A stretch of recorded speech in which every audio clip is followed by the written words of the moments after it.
pessoal, bem-vindos de volta ao curso.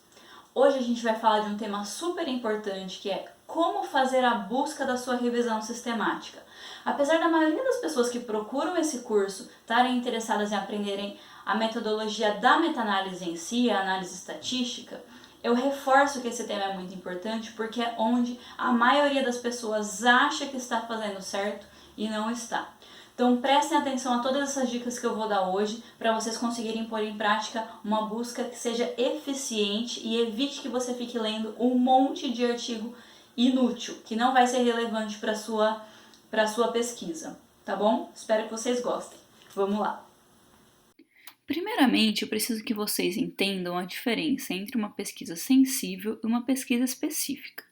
A pesquisa sensível é aquela que atrai muitos artigos na sua busca e tem uma pouca perda de artigos relevantes. No entanto, o problema dela é que ela é muito trabalhosa. É aquele momento que você pensa se você realmente devia estar na pós-graduação, porque ler 1.000, 2.000, 3.000 artigos realmente não é fácil para ninguém.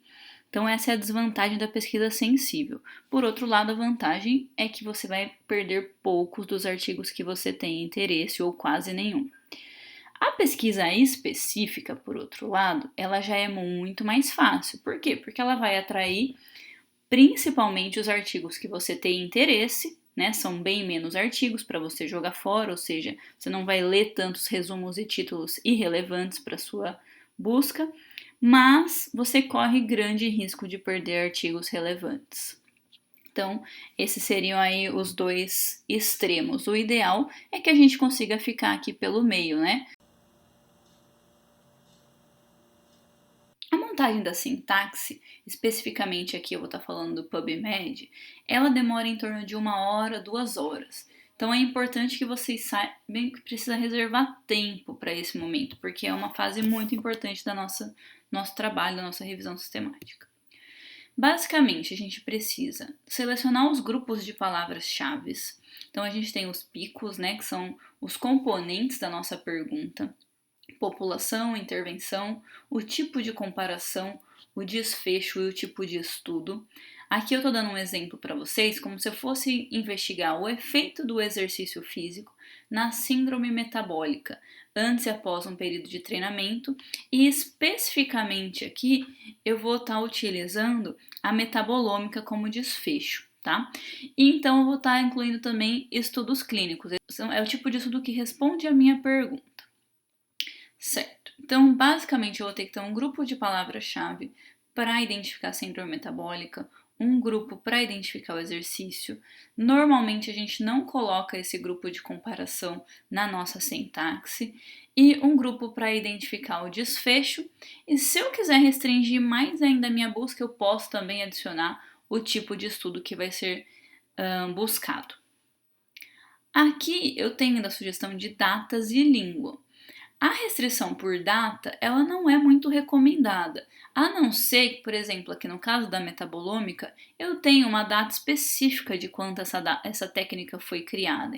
E assim, restringindo a data, eu não trago estudos antigos que usavam metabolômica para significar alguma outra coisa que não é o mesmo que a gente precisa agora. A língua eu devo restringir se realmente não há nenhuma condição de traduzir estudos que não sejam em inglês ou eventualmente em português. Mas são casos raros, né? A maioria dos estudos nas revistas de alta qualidade vão estar publicados em inglês. Então a gente talvez não precise se restringir a isso. Além disso, a gente tem os operadores booleanos. Para que é importante conhecer? Porque faz toda a diferença eu adicionar na minha busca.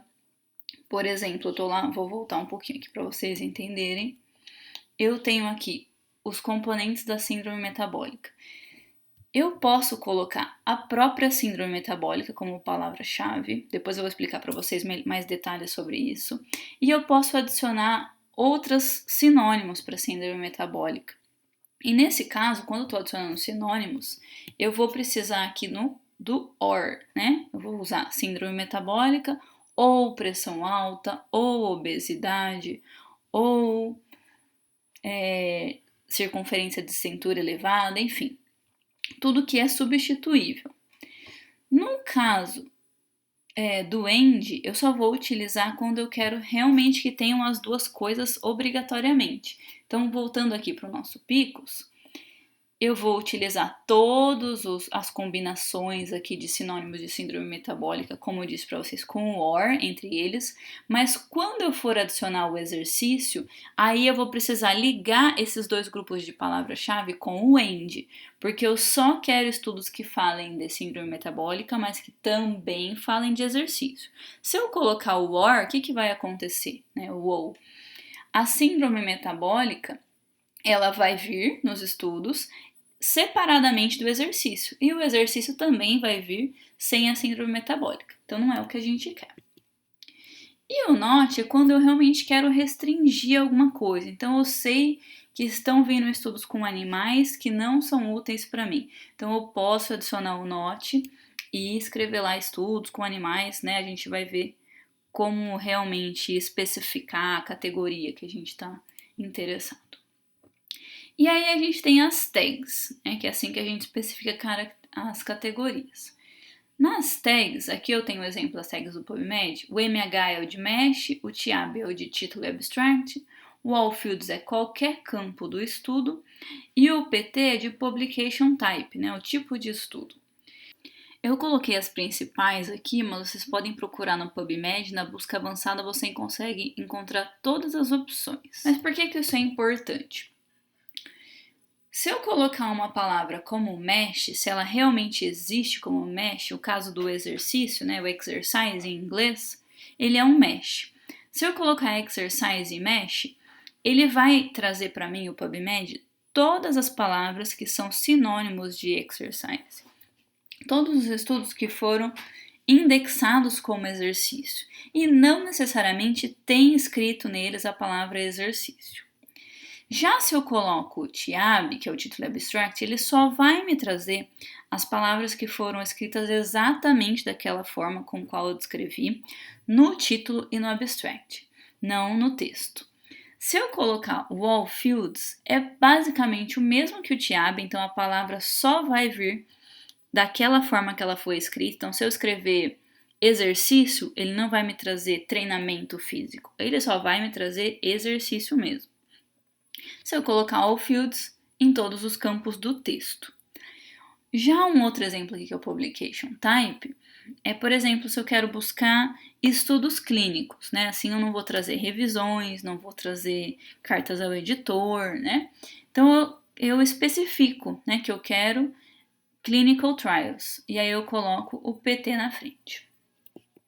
E o último grupo seriam os nossos separadores. Então, como que eu vou agrupar?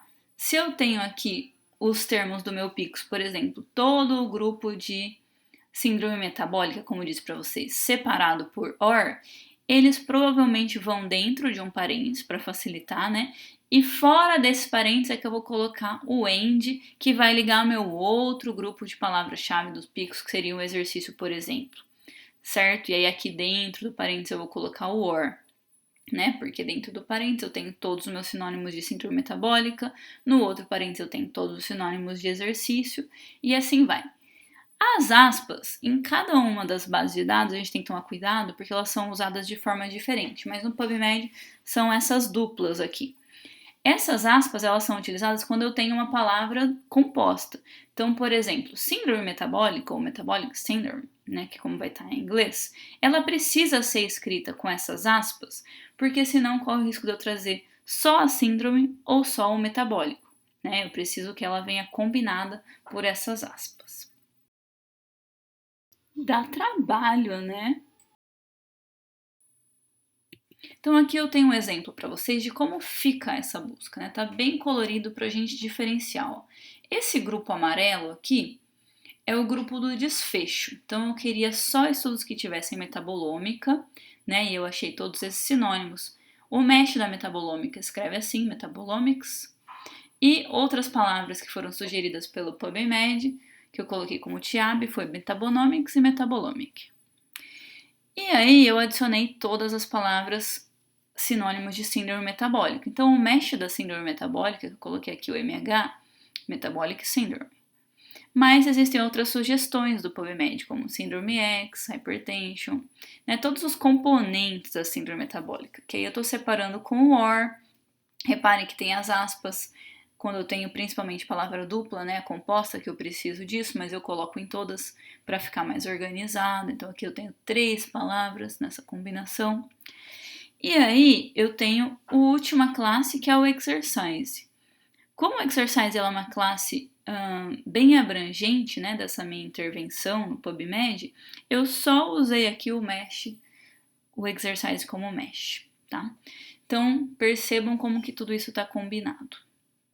E aí, aqui eu tenho um exemplo para vocês. Se vocês não sabem como achar o mesh na PubMed, é só ir nessa barrinha aqui e clicar. Normalmente aqui está o PubMed. Você vai selecionar o mesh, vai colocar o descritor que você acredita que é o mais adequado, né? Por exemplo, se você não sabe, você vai ter que ficar testando alguns, até que uma hora você vai encontrar o exercise aqui e a gente vai poder observar como que ele está organizado dentro da área de indexação do PubMed. Então, dentro de exercise, se eu colocar exercise como mesh, eu vou atrair todos esses tipos de exercício. Então, vão vir estudos que falam de running, de jogging, swimming, de physical condition in human and animal. Né? Então, todos esses tipos aqui estão dentro do exercise. Se eu já sei que eu não quero trabalhar com exercício aeróbio, eu posso, ao invés de usar o exercise, vir direto aqui para o resistance training. Só treino de força, por exemplo, né? Se é isso que eu estou buscando. E assim eu não vou precisar trazer todos esses outros tipos de exercício que vão estar inclusos no mesh mais abrangente do exercise. E além disso, além do mesh, né, quando eu estou buscando, se eu colocar exercise e ele me der o exercise com o mesh, ele também sugere outros termos aqui, os entry terms, né, que eu posso adicionar como TIAB, ou título abstract seria o mais simples para mim, ou all fields, né? E aí o PubMed vai me buscar exatamente essas palavras como elas estão escritas. Por isso que ele coloca às vezes as mesmas palavras em outras sequências ou muito parecido, né? Acute exercise, acute exercises com S. Por quê? Porque o PubMed só vai buscar exatamente como está escrito, se ele não for um mesh, se ele for colocado acompanhado, por exemplo, aqui do TIAB ou fields ou outras tags, tá? Bom, pessoal, esse foi um resumo de todos os itens que a gente precisa estar atento para fazer uma boa busca na nossa base de dados. Nas aulas seguintes, fiquem atentos que eu vou mostrar como é um exemplo de uma busca no PubMed, que vai ser a nossa primeira base de dados. E depois disso a gente vai mostrar como que replica essa busca em outras bases de dados, para ela ficar equivalente e assim a gente poder expandir nossos achados.